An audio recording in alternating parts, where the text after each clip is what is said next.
వాక్యంలోకి పోయేదానికి ముందుగా మన మధ్యలో మరి గ్రామనత్వంలో సేవ చేస్తున్న మరి బ్రదర్ జవహర్ గారిని చిన్న ప్రార్థన చేయమని మేము ఆహ్వానిస్తున్నాం.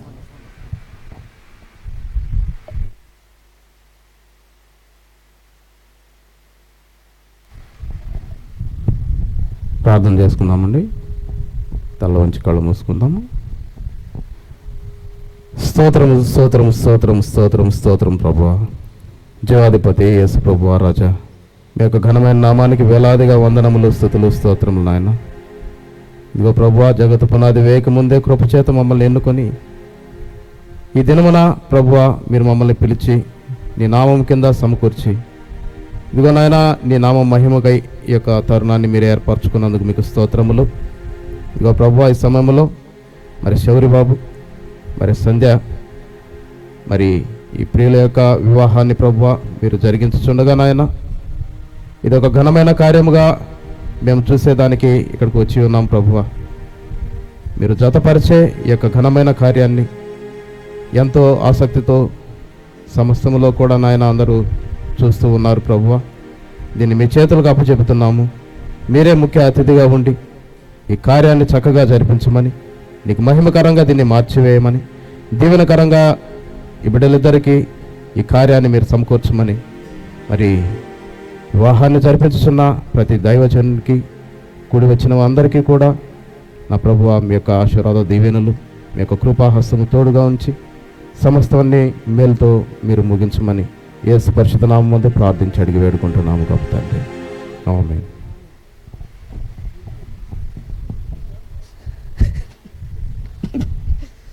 సరే, మంచిది. అందరు సంతోషంగా ఉన్నారా లేరా? మీరు సంతోషం చెప్పొచ్చు కదా. ఎంతమంది వచ్చారు? వచ్చిన వాళ్ళందరూ గట్టిగా చెబుతారా? హల్లెలూయా. మంచిది. ఇందాక కూడా అదే చెప్పాను.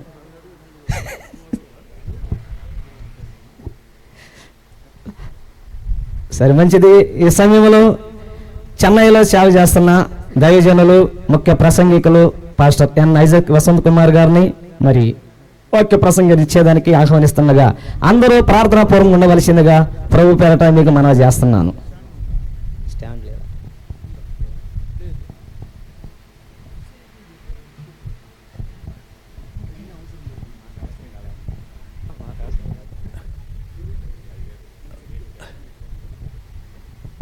కూర్చో. క్రీస్తునందు ప్రియమైన సోదరి సోదరులారా, చాలా ప్రాముఖ్యమైన ఇద్దరు ఇక్కడ ఉన్నారు. అతి ప్రాముఖ్యమైన వారు.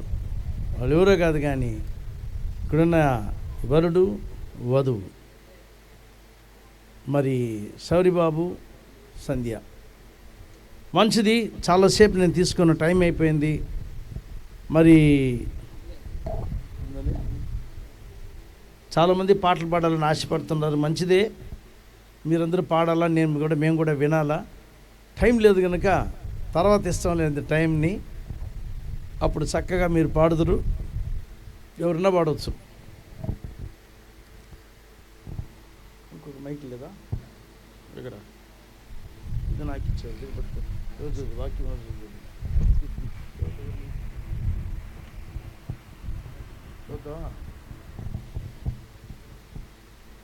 ఒక అర్ధగంట తీసుకుంటాను ప్రియులారా.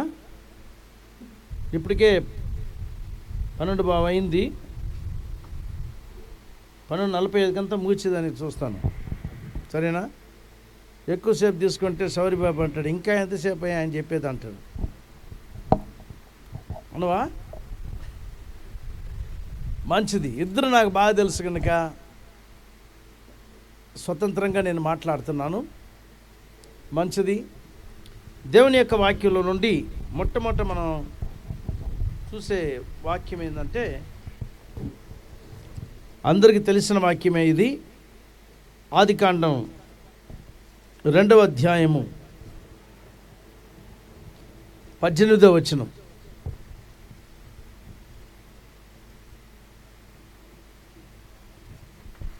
హల్లెలూయా. చదువు. మరియు దేవుడైన యెహోవా, నరుడు ఒంటరిగా ఉండటం మంచిది కాదు, వానికి సాటి అయిన సహాయమును వాని కొరకు చేయుదుననుకొనును. 24 చూద్దాం. 24 కాబట్టి పురుషుడు తన తండ్రిని తల్లిని విడిచి తన భార్యను హత్తుకొనును, వారు ఏక శరీరమై యుందురు. ఆమేన్. కూర్చోండి.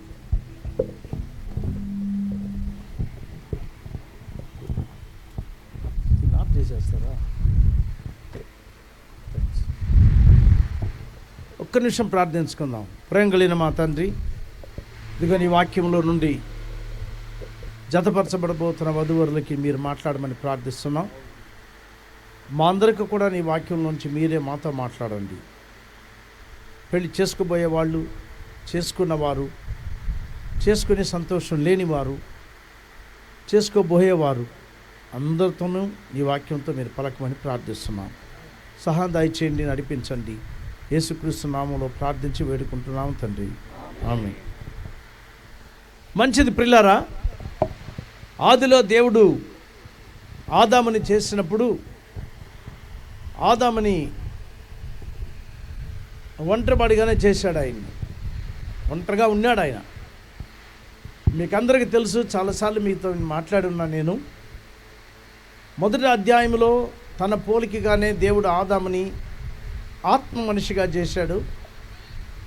రెండవ అధ్యాయంలో వచ్చేటప్పుడు ఈ ఆత్మ మనిషి భూలోకంలో జీవించేదానికే భూ సంబంధమైన ఒక శరీరాన్ని మట్టిలో నుండి, మట్టి మూలకాల నుండి చేసి, మొదటి అధ్యాయంలో చేసిన తన పోలికలో ఉన్న ఆత్మీయ మనిషి అయిన ఆదాముని మట్టి మూలకములోంచి చేసిన హ్యూమన్ బాడీ, ఈ శరీరంలో వాడి యొక్క జీవాన్ని ఊదాడు. అప్పుడు ఆయన జీవాత్మ అయినాడు. దాని తర్వాత కొంతకాలం ఈ ఆదాము రమ్యమైన ఏదైనా తోటలో చక్కగానే జీవించాడు. నేను అనుకుంటాను, ఒకరోజు వెలుస్తుంది చూడు,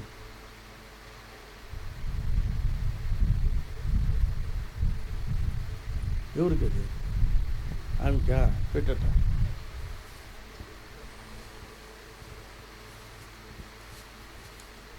రెండు చేతులతో రెండు పట్టుకోవాలి. ఆమె ఆల్రెడీ ఒకటి తీసుకువచ్చింది కదా. సరే, ఆల్ రైట్, మంచిది. కాబట్టి మనం చూస్తున్నాం ప్రియులారా, ఈ ఒంటరిగా ఉన్న ఈ యొక్క ఆదాముని దేవుడు చూసి ఏం చెప్పాడంటే, మనిషి ఒంటరిగా ఉండుట చెప్పండి మంచిదా మంచిది కాదా? దేవుడే అన్నాడు మంచిది కాదని. కరెక్టేనా? యేసయ్య ఒంటరిగా ఉండేది కూడా మంచిది కాదు. ఏమండి, కరెక్టేనా? ఏమంటే ఆయన వాక్య ప్రకారం ఆయన జీవిస్తాడు ఎప్పుడు కూడా.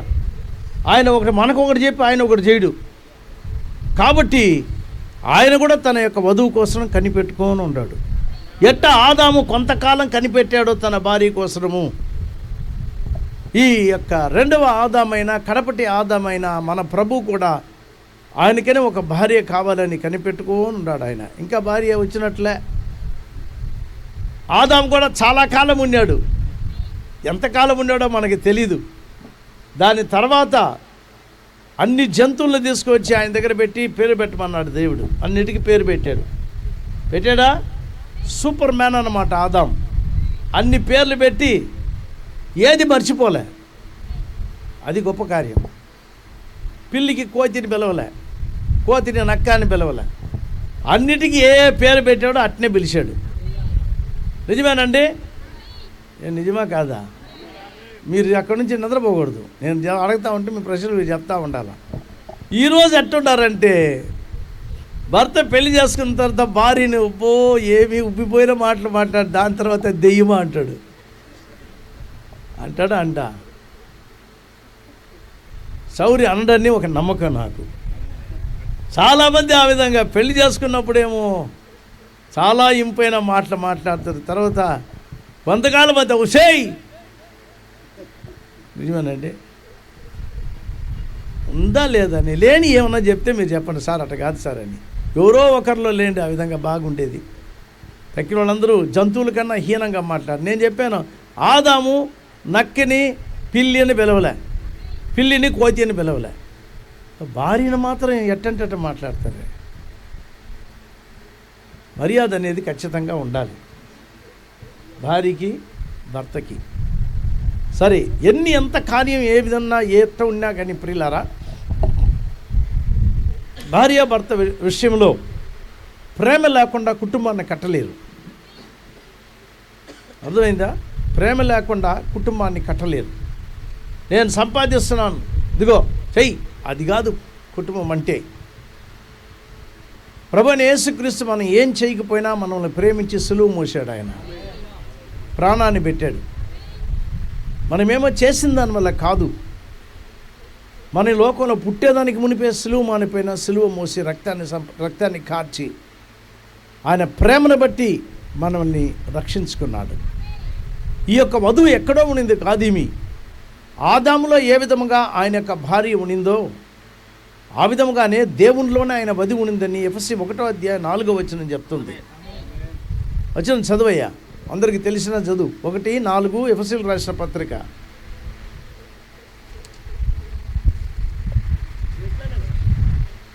మైక్ పెట్టుకోండి.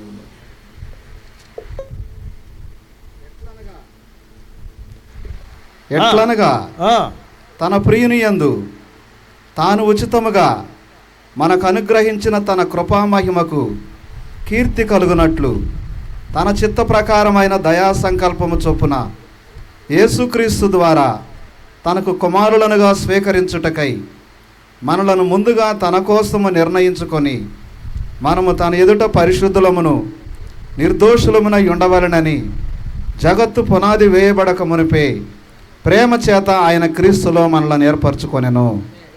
ఎప్పుడంట? జగత్తుకి పునాది వేసేదానికి మునిపే దేవుడు చెప్తున్నాడు ప్రేమ చేత. సో ప్రేమ చేత జగత్తుకి పునాది వేసేదానికి మునిపే క్రీస్తులో మనల్ని ఏర్పరచుకున్నాడని చెప్తున్నాడు. క్రీస్తు అనగా వాక్యం, వాక్యమే క్రీస్తు. ఆ వాక్యమే ఆది యందు వాక్యం ఉండేది వాక్యం చెప్తుంది. ఈ వాక్యమే కృపా సత్య సంపూర్ణ ఏమైనాడు, మన మధ్యన ఆయన నివసించినాడు శరీరంలో. కనుకనే మొదటి ఆదాముకి నిద్రించి ఆయనలో నుండి ఏ విధంగా వధువు బయటకు వచ్చిందో, కడపటి ఆదాము కూడా సిలువలో నిద్రపోయి చనిపోయి ఆయన పక్క కొయ్యబడి లేకపోతే గుచ్చి ఏమైందంటే లోపల నుంచి రక్తము నీరు బయటకు వచ్చినప్పుడు ఆ రక్తంలో నుండే నిజంగానే ఆయన వధువు కూడా బయటకు వచ్చింది. అర్థమైందా పిల్లరా? వాక్యంలోంచి వచ్చింది వధువు, వాక్యంలో నుండి బయటకు వచ్చింది వధువు. సరే, ఈ కార్యములన్నిటి కూడా మనం చూస్తున్నాం. ఇవన్నీ కూడా ఆదాములో జరిగినాయి. హవ్వ పాపం చేసింది, మోసపోయింది. పౌలు అంటున్నాడు ఆదాము మోసపోలేదు కానీ హవ్వనే మోసపోయింది అంటున్నాడు. ఇద్దరు ఒకే రకమైన కార్యం చేసినారు కానీ మోసపోయిందేమో హవ్వ. ఆమె ఇట్లా జరుగుతుందని అనుకోలేదు, ఆ విధంగానే ఆమె మోసపోయింది. ఆదాముకి తెలుసు తాను చేసే కార్యం ఏంటని, దాని యొక్క ఫలితం ఏందని ఆయనకి తెలుసు, ఏం జరుగుతుందని ఆయనకి తెలుసు. కాబట్టి ఇద్దరికున్న తేడా ఏంటంటే తెలియకుండా మోసపోయింది హవ్వ సైతాను వల్ల. తాను చేసేది ఏంటో తెలిసి పాపంలో పడ్డాడు ఆదాము, అతిక్రమంలో పడ్డాడు. అయితే ఇద్దరిని దేవుడు బయటికి పంపించేశాడు. కారణం ఏంటంటే నిజంగానే పాపంతో ఏదైనా మనములో జీవించలేం. ఆ ప్రకారమే ప్రియులారా, పాపపు జీవితం అనేది దేవుని యొక్క సముఖంలో మనం ఉండేదానికి అర్హులుగా మనల్ని మార్చదు. కాబట్టే బయటికి పంపించేశాడు. అక్కడ జాగ్రత్తగా వినండి. ఎందుకోసం ఆదాము ఈ పని చేశాడంటే తన భార్యని ప్రేమించిన ప్రేమను బట్టి, ఆ ప్రేమను బట్టే ఏదేనన్నా నేను పోగొట్టుకుంటాను, ఈ అమూల్యమైన ఈ స్థలాన్నన్నా నేను పోగొట్టుకుంటాను, సమస్త దీవెనలన్నా నేను పోగొట్టుకుంటాను, ఆఖరికి దేవుణ్ణి కూడా పోగొట్టుకున్నాడు. నిజమేనా? ఎందుకోసం అంటే తన భార్య నిమిత్తము, తన భార్య నిమిత్తము. ఇక్కడ వాక్యం ఏం చెప్తుంది? అక్కడ ఆదాముకి తల్లిదండ్రులు లేరు. ఆదాము యొక్క తల్లి, ఆదాము యొక్క తండ్రి ఎవరో కాదు కానీ దేవుడే ఆదాముకి తండ్రి, ఆదాముకి తల్లి. ఇద్దరు దేవుడే. ఆదాముకి దేవుడేమన్నాడు? ఇందు నిమిత్తము పురుషుడు తల్లిని తండ్రిని విడిచి తన భార్యని హత్తుకొని ఉండాలన్నమాట. నిజంగానే ఒక ప్రసంగం చేసేటప్పుడు ఆయన చెప్పిన మాటలు మీతో చెప్తున్నాను. ఏమాదామా ఈ పని చేసినావంటే, నువ్వే కదయ్యా చెప్పింది, తల్లిని తండ్రినన్నా నువ్వు వదులుకోవాలని, భార్యని హత్తుకొని ఉండాలని. నువ్వే నా తండ్రి, నువ్వే తల్లి, నువ్వు చెప్పిన మాట ప్రకారమే నిన్ను వదులుకొని నా భార్యని హత్తుకున్నాను అన్నాడు. చెప్పిన వండర్ఫుల్ రెవల్యూషన్ అనుకున్నాను. నిజమేనే. ఈరోజు అట్ట కాదు, భార్య తుమ్మితే మీ ఇంటికి 10 రోజులు ఉండి రా అంటారు. ఏమంటే నిజమా? ఇవన్నీ చెప్తున్నాను, ఇంకా అనుభవం రాలేదులేండి మన శౌరికి. వింటా ఉన్నాడు ఏం చెప్తున్నాడా ఈయనని. ఒక్కరవ ఒళ్ళు బాగలేదు అనుకోండి, మీ ఇంటికి పోయే ఒక 2 నెలలు ఉండిరా.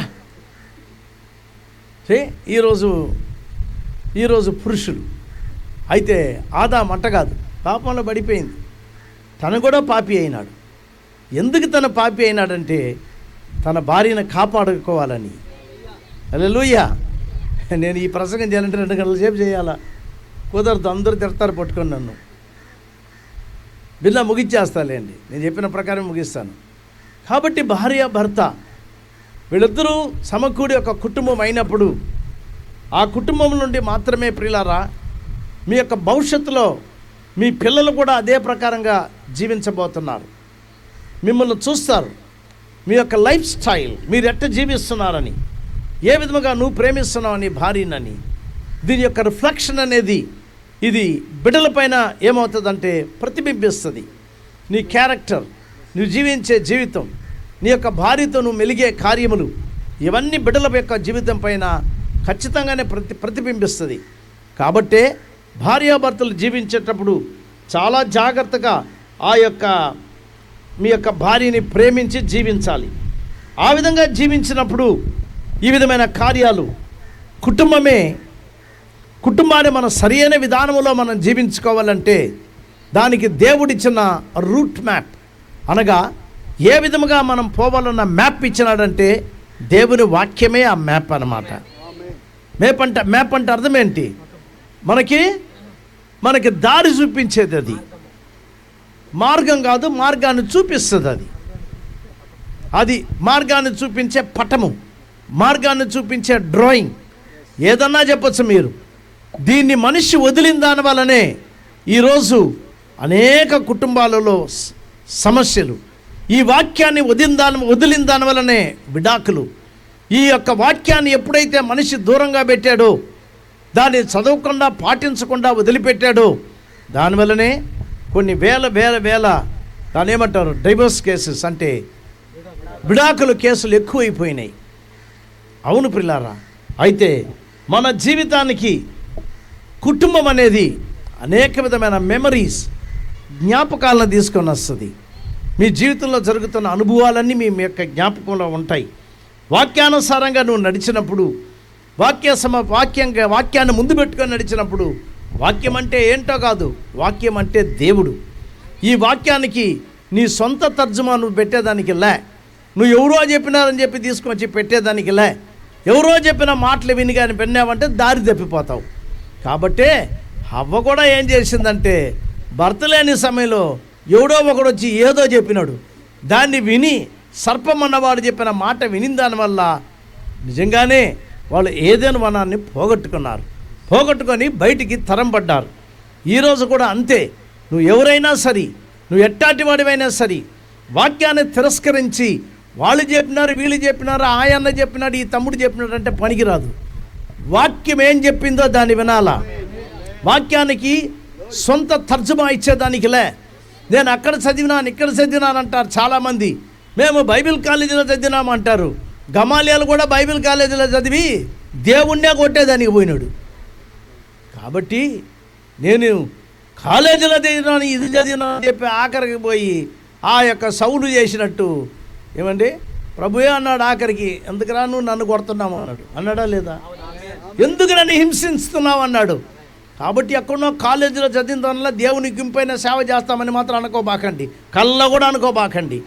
వాక్యానికి నువ్వు చేసినప్పుడే నీవు వాక్యం కోసం జీవించేది ఈ లోకంలోనే. నేను పరలోకానికి పోయి జీవిస్తాను అనుకోబాక. ఇది నీ యొక్క రోడ్ మ్యాప్. నీ యొక్క జీవితాన్ని, నీ లైఫ్ని నడిపించేది ఈ వాక్యం. కాబట్టే సౌరి కూడా నీ కుటుంబ జీవితం బాగుండాలంటే మీకు ఏమి నేను చెప్పాల్సిన పనిలే, ఎఫెసీయులకు రాసిన పత్రిక 5వ అధ్యాయం 20వ వచనం నుంచి ఆఖరి వరకు చదివినావంటే అదే నీ జీవితం. హల్లెలూయా. వింటున్నారా? అవును. ఈరోజు నేను చెప్పిందంతా ఉంటుందో ఉండదో నాకు తెలియదు, కొంతకాలానికి మర్చిపోతారు వీళ్ళు. అయితే బైబిల్ చేతిలోనే ఉంటుంది. అర్థమైందా? క్లియర్గా చెప్తున్నాడు. పెళ్ళి కానీ పౌలు రాస్తున్నాడు, పెళ్లి చేసిపోయే మీకు. కరెక్టే కదండి? నిజమా కాదా? పెళ్ళి కానీ పౌలు పెళ్లి చేసుకుపోయే మీకు ఎఫెసీ 5వ అధ్యాయంలో రాశాడు. ఆయనకేం తెలుసు అంటే మా కష్టం అని చెప్పకూడదు నువ్వు. ఆయన అపోస్తలుడు, ఆయన దేవుని ఆత్మతో నింపబడినవాడు. అర్థమైందా?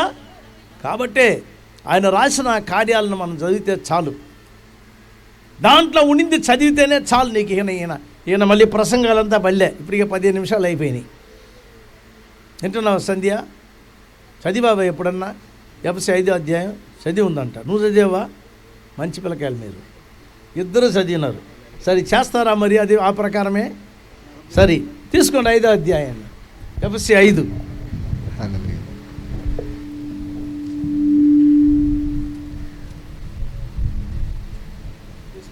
హల్లెలూయా. మన ప్రభు అయిన యేసుక్రీస్తు పేరట సమస్తమును గూర్చి తండ్రి అయిన దేవునికి ఎల్లప్పుడూ కృతజ్ఞతాస్తుతులు చెల్లించుచు క్రీస్తునందలి భయముతో ఒకరికొకడు లోబడి ఉండుడి. ఒకరికొకరు లోబడి ఉండుడి అని చెప్పేసాడు మొట్టమొదట. స్త్రీలారా, ఇప్పుడు తర్వాత స్త్రీకి వస్తున్నాడు ఆయన. స్త్రీలారా, ప్రభువునకు వలె మీ సొంత పురుషులకు లోబడి ఉండుడి. ఎక్కడ ప్రభువుకు లోబడితే కదా. ఇప్పుడు లేదే మన దగ్గర, అది కదా వచ్చిందే. ప్రభువుకి లోబడమని చెప్తే ఎక్కడ లోబడుతున్నారు? ఏమండి? ప్రభువుకు వలే అని చెప్పాడు. వద్దాం చదువు. క్రీస్తు సంగమునకు శిరస్సై ఉన్నలాగున పురుషుడు భార్యకు శిరస్సై ఉన్నాడు. పురుషుడు ఎవరికండి? భార్యకి శిరస్సు. తల ఎట్లా చెప్తుందో ఈ మొండె ఆ విధంగా చేయాలా. ఎత్తు అంటే చెయ్యి చేయాలా, పోయి దాన్ని తీయాలా. నడువు అంటే కాళ్ళు నడవాలా. భార్య నువ్వేం చెప్పే నేనేం చేసేది చెప్పకూడదు. శిరస్సు చెప్పేదానికి లోపడాల. అర్థమైందా? నేను ఊరికి పోయేస్తానండి అని చెప్పింది అనుకోండి, ఎందుకో ఏదో పని ఉంటుంది, సౌరి అంటాడు. ఇప్పుడు కాదులేమా వచ్చే వారం పోదు అంటాడు. ఇక ఆమె అన్నం కూడా చేయదు. ఆమె యొక్క రెబల్ని చూపిస్తుంది. ఏమి అన్నం చేయలేదంటే ఏం లేదు అంటుంది. ఏమి లేదంటే ఏదో ఉందని అర్థం అక్కడ. అట్ట కాదు ఉండాల్సింది. భర్త వద్దన్నాడంటే ఏం చేయాలి భార్య అని చెప్పి, నేను ఉండాలా, నేను వండి పెట్టాలి, నేను అన్ని చేయాలా, మా అమ్మోళ్ళ ఇంటికి నేను పోతానంటే మాత్రం పోకూడదు. ఏది నీ ప్రేమ ఏందయ్యా? అట్ట కాదు. ఏదో చెప్పాడు ఆయన, ఏదో కారణం ఉంది, కార్యం ఉంది కనుక భర్త చెప్పేది వినాలి. తర్వాత క్రీస్తే శరీరమునకు రక్షకుడై ఉన్నాడు. సంఘము క్రీస్తునకు లోబడినట్టుగా. ఎక్కడంటే క్రీస్తుకు లోబడుతుంది? ఎక్కడ లోబడుతుందా సంఘం? చెప్పండి. ఎక్కడన్నా సంఘము నిజంగానే క్రీస్తుకు లోబడుతుందా? అందరూ పాస్టర్లు ఏమంటారు? మేము మా సంఘం మేము లోబడుతున్నాం. నిజమేనా అని అడుగుతుండా? హృదయం పైన చేయి పెట్టుకొని చెప్పగలరా? సంఘం అనేది క్రీస్తుకి లోబడు. క్రీస్తు అంటే వాక్యం. క్రీస్తు అనగా వాక్యం. ఆయన ఒకటి చెప్తే వీళ్ళు ఒకటి చేస్తారు. వాక్యం ఒకటి చెప్తే ఈ యొక్క శిరస్సు వాక్యము, క్రీస్తు శిరస్సు సంఘం ఒకటి చేస్తుంది. దాంట్లో లేని అన్నీ చేయమనంటే అన్నీ చేస్తారు. ఏమంటే వాక్యంలో లేని అన్నీ చేస్తారు. ఏమోసారి అడిగినా, ఏదో సమాధులన్నీ భలే క్లీన్గా శుభ్రంగా ఉంటాయి, కారణం ఏందని అడిగా. నాకు తెలియదు ఇది. అన్న అయ్యా సమాధుల పండగ అంటే, అదేంటి సమాధుల పండగ అన్న? లేదు సార్, అది వచ్చి సున్నం కొట్టాలి నెలకు ఒకసారి, పాస్టర్ గారు నెలకు కాదు సంవత్సరానికి ఒకసారి అన్నీ క్లీన్ చేయాలా, అన్నీ ఇది చేయాలా. ఎందుకంటే అది తెలియదు సార్, సంఘంలో అందరూ చేస్తారు, మేము కూడా చేస్తారు. బైబిల్ ఎక్కడన్నా ఉందా? ఏమంటే బైబిల్ ఎక్కడన్నా ఉందా?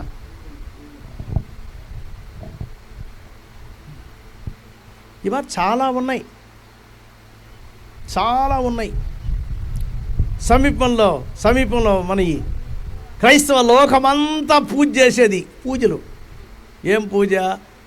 డిసెంబర్ 25 తేదీ ఇంటికంతా స్టార్లు. ఏమంటే కోప్పడబాక, నేను చెప్తున్నానని. ఎక్కడన్నా బైబిల్లో ఉందా? లేనిది చేస్తారు కానీ దాంట్లో రాసి ఉండేది చేయమంటే చేయరు. లేనిది చేస్తారు, వాక్యంలో లేనిది చాలా సంతోషంగా చేస్తారు, డబ్బులు ఖర్చు పెడతారు, అన్నీ చేస్తారు. ఎంతమంది చేసినా ఎంత చేసినా ప్రియులారా, వాక్యంలో లేనిదే. వాక్యంలో లేదంటే అది బిషప్ కాదు, పోపు కాదు, ఎవరు కాదు. వాక్యానికి విరుద్ధముగా మాట్లాడేది విరుద్ధమే. అర్థమైందా? మహా గొప్ప దేవుడు ముందు నిలబడాలి ఒకసారి దీన్ని ప్రసంగం చేసేవాళ్ళు, ఇన్క్లూసివ్ ఆఫ్ మీ. నన్ను చేర్చి నువ్వు ఏ ప్రసంగం చేసినావు, నువ్వు ఏది మనుషులకు చెప్పావు, దేవుని ముందు చెప్పాలా. ఊరికే కాదు సేవకుడు అంటే, నోటు కొంచెం కూసేది పోయేదానికి కాదు. సరే, అది వేరే లైన్లేండి. కాబట్టి ఎందుకు చెప్తున్నానంటే, వాక్యంలో లేని దాన్ని సంఘం అనేది పాటిస్తుంది. ఆ విధంగానే ప్రకృతిలో కూడా అంతే. భార్య భర్త చెప్పేది వినదు, ఆమె ఇష్ట ప్రకారంగా చేస్తుంది. ఆమె ఇష్ట ప్రకారంగా చేసేదని కాదు. ఆత్మీయ జీవితంలో నువ్వు ఏ విధంగా ఉన్నావో అదే ప్రకారంగానే ప్రకృతిలో కూడా నీ భర్తకి లోబడి, భర్త చెప్పే మాటలు విని, భర్తకి చేయాల్సిన సమస్తాన్ని చేసి, మర్యాద ఇచ్చి, భయభక్తితో ఉండాలని మరి పౌలు రాస్తున్నాడు ఇక్కడ. భయము భక్తితో ఉండాలంటున్నాడు. అవును, చాలా సమయంలో భార్యలు ఏం చెప్తారంటే, భర్త ఇంటికి వచ్చేటప్పుడు ఇంట్లో కూడా ఉండదు ఆమె. ఎట్టబోయింది అని చెప్పి ఈయన ఎతకతా ఉంటే అక్కడెక్కడో 3వ వీధిలో ఉంటుంది. ఏమయ్యా ఏం చేస్తున్నావు అక్కడ అంటే, ఉండవయ్యా ఇప్పుడే పోయినా నేనా. వచ్చినావా స్నానం చేసి కూర్చోకూడదా? రాలానేనా? సచ్చానా నేనా? అది కాదు ప్రాపర్. అది కాదు. మన ప్రవక్త గారు మనకి నేర్పించినాడు ఒకటి. సంధ్య, నీకు తెలుసా ఏమి నేర్పించినాడని? తెలీదా? విను, నేను చెప్తాను ఇప్పుడు. భర్త కష్టపడి, ఆయన ఎక్కడ పోతున్నాడో నాకు తెలీదు, కంపెనీకో పొలానికో ఎక్కడికో, ఇంటికి వస్తేనే చెమటతో వస్తాడు ఇంటికి. ఆయన ఒక 5 గంటలకు వస్తాడు అనుకో. నువ్వేం చేయాలా? అప్పటికే పాలు ఏం తీసి దాన్ని కాసి ఫస్ట్ క్లాస్ అన్న ఆయనకి తగిన టీ, నీకు తగిన టీ కాదు. అర్థమైందా? ఆయన ఎట్ట ఇష్టపడతాడు. ఒక నార్మల్ ఇప్పుడు నేర్చుకోవాలి నువ్వు టీ. ఆయన ఎట్ట టీ తాగుతాడో లేదో నాకు తెలీదు, చెప్తా. 6 సార్లు, దాన్ని 3 సార్లు తగ్గించేయి. 6 సార్లు తాగేది మంచిది కాదు, 3 సార్లు తాగేది మంచిది. సార్, ఊరికి 6 సార్లు తాగి ఏమయ్యేదానికి? ఆకలి చచ్చిపోయేదానికి. 3 సార్లు నీళ్ళే. పొద్దున్న లాస్ట్ అన్న 7 గంటలకంతా టీ ఇచ్చేసాయి ఆయనకి. తర్వాత అడ్డి మధ్య ఒకటి పెట్టిన వచ్చి అడిగినట్టనే ఒక టీ. సాయంకాలం 5 గంటలకి 5 గంటల టీయే చాలా ప్రాముఖ్యం. మొదట 7 గంటల టీ ఒకటి, సాయంకాలం 5 గంటలు. వస్తాను ఏం చెప్పాలా? ఆయన్ని తీసుకొని, అయ్యా మొహం కడుక్కొని చెప్పి ఆయనకి చక్కగా మొహాన్ని వీలైతే నువ్వే కడిగి, తప్పేం కాదు, ఏమో సిగ్గుపడతాం, ఇదే తప్పే కాదు ఇది. అర్థమైందా? ఫస్ట్ క్లాస్గా టీ వేసి, జమ్ముని టీ చేసి, ఆ టీ తీసుకొని ఆయన తగినట్టు మంచి టీ తీసుకొని వచ్చి ఆయన్ని పక్కలో కూర్చోబెట్టి ఆయన తలపైన చేయి పెట్టి, అంటే దీవెన కాదు అది. అర్థమైందా? ఆయన కష్టమంతా దేశం పైన వెళ్ళిపోద్ది. ఆహా అని చెప్పి కూర్చోండి, టీ తాగయ్యా. ఆయన టీలో రుచి చూడ్డు, నీ ప్రేమ రుచి చూస్తాడు. ఈరోజు భార్యలు అట్ట కాదు ఉండేది. టీ పొద్దాగి నీకు టీ కావాలా అంటే లేదా? పాపం వచ్చినాడే టీ ఇద్దాం అదిలే. కాబట్టి నువ్వు ఒక దగ్గర ఎదిగినావు, ఆయన ఒక దగ్గర ఎదిగినారు. 2 కూడా ఊర్లే. వాళ్ళ ఊరు నాకు బాగా తెలుసు, ఎందుకంటే వాళ్ళ ఊరు అమ్మాయినే నేను చేసుకునింది. కాబట్టి ఆ ఊరి ఎంతో నాకు తెలుసు. బంధువులే లేండి, నా భార్య బంధువు ఇవి. సరేనా? అంతా ఆడపోయినప్పుడు నేను చాలా ఇష్టంగా పోతాను, చిన్న పల్లెటూరు అది. ఆడపోయినప్పుడు బయటికే పోను నేను. మా బావమర్తి కూర్చొని నవ్వుతా ఉంటాడు, కిక్కి కిక్కి అంట. బ్యూటిఫుల్ అయిన ఊరు, చాలా చక్కగా ఉంటుంది. మనుషులు ఉండరు, చాలా తక్కువ ఉంటారు, చాలా తక్కువ. ఇప్పుడు కొంచెం పెరిగిపోయింది రండి. అవునా, హ్యాపీగా ఉంటాం మేము అక్కడ. ఇంకా మర్దళ్ళు వీళ్ళు వెళ్ళి తొందర పెట్టేవాడు ఎవరా, నా బాబు దాకరావాడు. అయినా అది ఒక హ్యాపీ, అర్థమైందా? వీళ్ళు కూడా బుడ్డోళ్ళు వీళ్ళు ఆ ఊర్లో. కాబట్టి భార్యని, భర్తని, నేను చెప్పేది మొదట, భార్య గౌరవించి, ఘనపరిచి, మర్యాద ఇచ్చి, నీవు ఆయన 4 కట్టాడిదని కనిపెట్టాలా. అది పొడుగ్గా ఉంటుంది సార్, అది కాదు నేను చెప్పేది. ఏ విధమైన రుచి, ఏ రుచిలో తింటాడు ఆయన, ఆ రుచి ఏందని కనిపెట్టాలి. నీ భార్య, నీ భర్తకి తగినట్టు చేసే వంట తెలుసా నీకు? చేస్తావా? ఓకే, పచ్చడి, సాంబార్, రసం చేస్తావు. ఈరోజు ఆడవాళ్ళకి, మెయిన్ సిటీలో ఉండే వాళ్ళకి వంటలే రాదు. ఏమంటే మేము వీళ్ళందరూ కాలేజీలకు పోతున్నారు కదా, కాలేజీకి పోయి వంటలంతా మర్చిపోయినారు. ఇక నా అత్తగారింటికి పోతే సీవాట్లు పడకుండా అత్త ఏమంటుంది, నేను ఎవతే పెంచింది అంటారా అనరా? అవును, మీకు కోపం వచ్చేస్తుంది. మా అత్త ఎప్పుడు నన్ను తిడుతుండదండి. తిట్టకా చెప్పండి. కాబట్టి ఆడవాళ్ళు, మీ ఆడపిల్లకాయలకి ఇళ్లల్లో వంటలు ఖచ్చితంగా నేర్పించాలా. ఎట్ట చేయాలా, ఏం చేయాలనేది నేర్పించాలా, అన్ని రకాల. అర్థమైందా పిల్లరా? మీ అమ్మాయిని ఇంకొక అబ్బాయికి ఇచ్చేదానికి మునుపు వంటలన్నీ నేర్పించి పంపించాలి. అట్లీస్ట్ ఒక 2 పచ్చళ్ళు, ఒక సాంబార్, ఒక రసం, ఒక కోడి, దాని తర్వాత ఏదో ఒకటి చేప గీప ఎట్లా ఒకట, ఇవన్నీ నేర్పించి పంపించాలా. ఇది వదిలిపెట్టి మా అమ్మాయి బీటెక్, హైటెక్, లోటెక్ చదివిందంటే పనికిరాదు. అర్థమైందా? అన్ని టెక్కలు చదివి కిషన్ టెక్ వదిలిపెట్టిందంటే పనికిరాదు. వింటున్నారా లేదా? మోడర్న్ లైఫ్ ఆ విధంగా మారిపోయింది. ఈ రోజున నవరాకిర నాయనా కూర్చో, ఈ లోకం అట్ట మారిపోయింది. కాబట్టి మనం మరలా మన విశ్వాసాన్ని మనం పోగొట్టుకున్నాం, మన జీవితాన్ని పోగొట్టుకున్నాం. క్రైస్తవ జీవితం అనేది పోయింది. కాబట్టి మరలా మనము ఆది క్రైస్తవులు ఎట్టున్నారు, అట్టాటి క్రైస్తవ జీవితానికి పోతేనే రాకట్లో పోయేదానికి. హల్లెలూయా. దేవుడు వాళ్ళకొక విశ్వాసం, మనకొక విశ్వాసాన్ని ఇవ్వలే. వాళ్ళకొక బైబిల్, మనకొక బైబిల్ ఇవ్వలే. వాళ్ళకొక క్రైస్తవ జీవితం, మనకొక క్రైస్తవ జీవితం ఇవ్వలే. అక్కడున్న వారికి ఒక విధమైన కుటుంబ జీవితము, మనకు వేరే రకమైన కుటుంబ జీవితాన్ని ఇవ్వలే. Bible never changes. బైబిల్ మారదు పిల్లారా. ఎందుకంటే బైబిల్ దేవుడు రాతపూర్వంలో ఉండే పుస్తకం అది. కాబట్టి మనం తప్పుగా అర్థం చేసుకున్నాం అంతవరకే. దేవుడు మారనివాడు, నిన్న నేడు నిరంతరము ఆయన మారని వాడని వాక్యం సెలవిస్తుంది. కాబట్టి ఈ వాక్యం అన్న రోడ్ మ్యాప్ ప్రకారంగా మనం జీవించినప్పుడు, ఈ వాక్య ప్రకారంగా మనం పోయినప్పుడు, నిజంగానే ఈ వాక్య ప్రకారంగా పోతే నువ్వు వెంటనే కోటీశ్వరుడు అయిపోతావని చెప్పడం వల్ల నేను అట్టంతా రాదు. అయితే దేవుడు దీవిస్తాడు. నువ్వు ఏమి సంపాదిస్తావో దాన్ని ఆశీర్వదిస్తాడు. హల్లెలూయా. నీకు ఉండేదాన్ని దేవుడు దీవించి మీ ఇంట్లో ఒక సమాధానం, సంతోషాన్ని తీసుకొని వస్తాడు. సమాధాన పుత్రుడైన యేసు ప్రభు మీ జీవితంలో ఉన్నప్పుడు అప్పుడే నీకు సమాధానం. నువ్వు ఎంతన్నా డబ్బులు ఇవ్వు, నువ్వు ఎంతన్నా ఈ చేయి, అయి చేయి, ఇట్టనా చేయి, ఎట చేయి, అవన్నీ సమాధానాన్ని, సంతోషాన్ని తీసుకురావు. నిజంగానే మీ ఇంట్లో ఒక నిజమైన ఒక సంతోషం రావాలంటే నా ప్రియ సోదరి, సోదరుడా, సౌరి, మరి సంధ్య, మీ ఇంట్లో కుటుంబ బలిపీఠం అనేది కట్టబడాలి.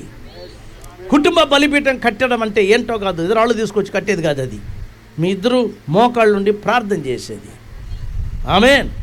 అయ్యో నాకు నాకు నాకు చాలా నేను అలసిపోయినాను, నాకు అన్నం కూడా వద్దు, పండుకుంటాను. పండుకోకూడదు. నువ్వు కూర్చొని ఆయన ఒకవేళ పండుకున్నా నువ్వు వడదొల్లకూడదు.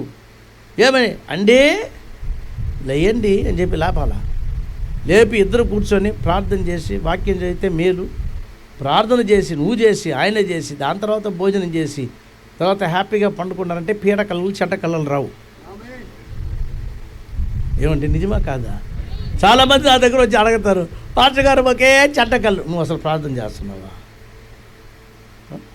ప్రార్థన చేయకుండా పనుకుంటే దెయ్య కబులు రాకుండా ఏ కళ్ళు వస్తాయి? ఇదంతా కుటుంబంలో చేయాల్సిన కార్యం. ఎక్కడ ఇద్దరు ముగ్గురు నా నామంలో కూడి ఉంటారో వాళ్ళ మధ్యలో నేను ఉంటానన్నాడు దేవుడు. ఈ సంవత్సరం ఇద్దరు, వచ్చే సంవత్సరం ముగ్గురు మీరు. దాని తర్వాత 2 సంవత్సరాలకే నలుగురు, దాని తర్వాత మీ ఇష్టం.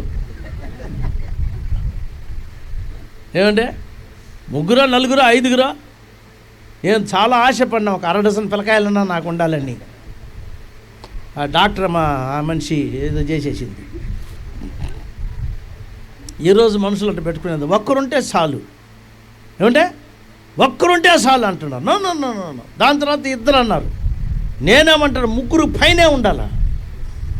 2, 3, 2 పిల్లకాయలు, 3 పిల్లకాయలను అర్థం తీసుకోదాన్ని. ప్రార్థన చేయండి. ప్రార్థనాపూర్వకంగా నీ భార్యని, ప్రార్థనాపూర్వకంగా బిడ్డలని, వాక్యానుసారముగా నీ యొక్క లైఫ్, నీ యొక్క బలిపీఠాన్ని కట్టి, దాన్నే మన ప్రవక్త విలియం బ్రానమ్ మనకు నేర్పించింది. చాలామంది విలియం బ్రానమ్ అంటే బబ్బ అంటారు, వణకుతారు ఆయన్ని చూస్తే. ఎందుకు వణికేది? నిజ క్రైస్తవ జీవితం ప్రసంగం చేస్తే వణుకుడు ఎందుకు? నిజ వాక్యాన ప్రసంగం చేస్తే భయం ఎందుకు? ఉనింది ఉన్నట్టు చెప్తే భయం ఎందుకు? ఉనింది ఉన్నట్టు చెప్తే యథార్థి లోక విరోధి అని పెద్దలు చెప్పారు. ఏమంటే పాస్ యథార్థంగా ఉన్నాయి, అది బ్యాప్టిస్ట్ చర్చ్ అంటే 3 నెలలు ఎత్తేస్తారు ఆయన్ని. ఏమంటే నిజమా కాదా? నేను బ్యాప్టిస్ట్లో ఉండి బయటకు వచ్చినాను కాబట్టి నాకు తెలిసింది. ఏమంటే యాత్ర పొద్దాక వాడు నన్నే చెప్తున్నాడు, పాస్టర్ని నన్నే చెప్తున్నాడు వాడా. ఏమంటే నేను ఒక్కడే కదా తాగుపోతాన్ని. తాగబోగరా అని చెప్పినాడు పాస్టర్.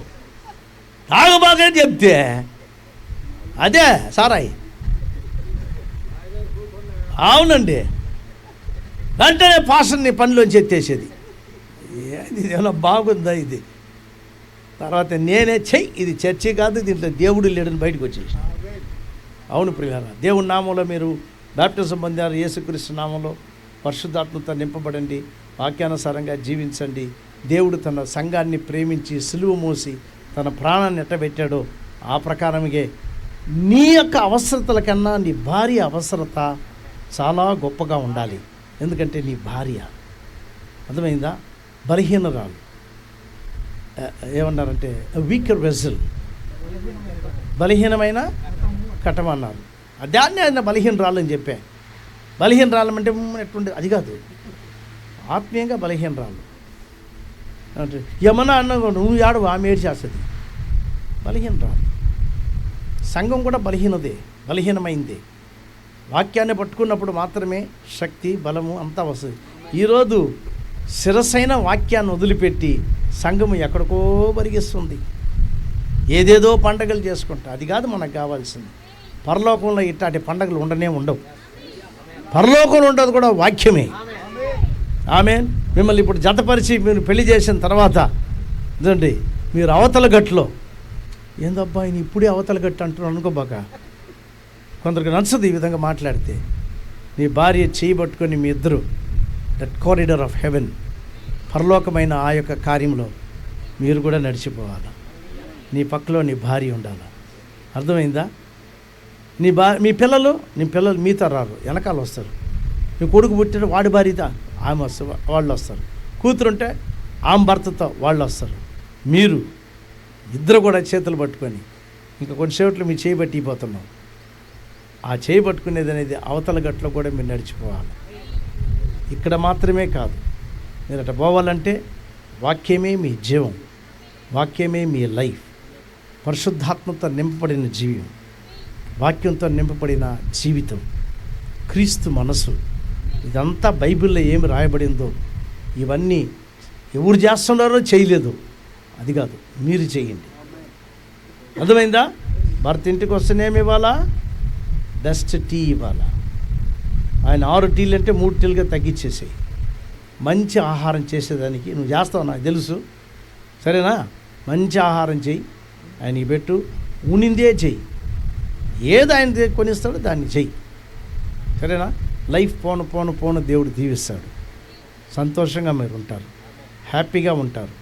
కష్టాలు రాకుండా ఉండవు, ఖచ్చితంగా కష్టాలు వస్తాయి. రోడ్డు మనం పోతూ ఉంటాం, గప్పున ఒక దగ్గర పోయినట్టు ఎట్టుంటుంది, దిగుడుగా ఉంటుంది. అంతే జీవితం కూడా. ఎగుడు దిగుడుగా ఉంటే ఫుల్ స్పీడ్లో తొక్కవు ఏంది మోటార్ సైకిల్ని, ఏమంటే స్కిడ్ అయ్యి కింద పడతావు, మెల్లగా పోతావు. అంతే లైఫ్లో కూడా భార్యాభర్తలు పోయేటప్పుడు ఏదో తొందర వస్తుంది, ఏదో సిక్నెస్ వస్తుంది, ఏదో జబ్బు వస్తుంది, ఏదో ప్రాబ్లం వస్తుంది. వీటిల్లో బండి మెల్లగా పోవాలి. దేవుడు చక్కగా తీసుకొని పోతాడు. గమ్మును పోతూ ఉంటారు. రాత్రుల్లో పోయేటప్పుడు గవ్వానికి గేదె వచ్చేస్తుంది, ఇవన్నీ జరుగుతాయి. పోతే కొట్టేస్తుంది, పంది వచ్చేస్తుంది, గుద్దేస్తుంది. హ్యాపీగా పోవాల్సింది, జాగ్రత్తగా పోవాలి. కాబట్టి ఇంకొక కార్యం చెప్పి ముగిచ్చేస్తాను. మీ యొక్క జీవిత విషయంలో, మీ జీవిత విషయంలో ఎవ్వరు కూడా ఇంటర్ఫియర్ అయిన దానికిలే, ఎవ్వరు వచ్చేదానికిలే.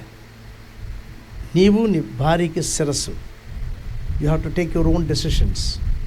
నీ భార్యని పోషించేది నువ్వే, నీ భార్యకి కౌన్సిల్ ఇచ్చేది నువ్వే, నీ భార్యని నడిపించేది నువ్వే. అర్థమైందా? నీ భార్యకి బుద్ధి చెప్పేది నువ్వే, నీ భార్యకి 10 రూపాయలు ఇచ్చేది నువ్వే. ఖచ్చితంగా 10 రూపాయలు ఇస్తాను, 10 రూపాయలు కాదు, జ్ఞాపకంలో పెట్టుకో. ఏదైనా ఆమె దగ్గరనే నువ్వు చేయాలి, ఆమెకి ఇవ్వాలి. కాబట్టి మీ లైఫ్లో దానికే దేవుడు అన్నాడు, తల్లిని తండ్రిని విడనాడి ఏం చేయాలంట, తన భార్యతో హత్తుకొని వస్తాడు. కొందరు పురుషులు ఉన్నారు, ఏమంటే వాళ్ళ అమ్మ లేకపోతే భార్యను హత్తుకొని ఉంటాడు, అమ్మ వచ్చేస్తే వెళ్తాడు అక్కడికి. అట్టగాదు ఉండాల్సింది. అర్థమైందా? నువ్వు కూడా అంతే. సంధ్య కూడా వాళ్ళ అమ్మ నాన్న ఇప్పటి నుంచే పట్టి పెట్టివే అని వాళ్ళ అమ్మ అనకూడదు. జాగ్రత్తగా ఉండాలా, ఏ జాగ్రత్త లేదు. వాక్యాన్ని పాటించండి, వాక్యానుసారంగా ఉండండి, ఒకరినొకరిని ప్రేమించండి. ఎవరికి జబ్బులు వచ్చినా మీరు పక్కన ఉండి చూసుకోండి. పరిశుద్ధాత్మతో నింపబడండి. కుటుంబంలో బలిపీఠాన్ని కట్టండి. ఆ బలిపీఠంలోనే దేవుడు వచ్చి మిమ్మల్ని మీట్ చేసే స్థలం అది. ఆమేన్. దేవుడి మీద దీవించును గాక.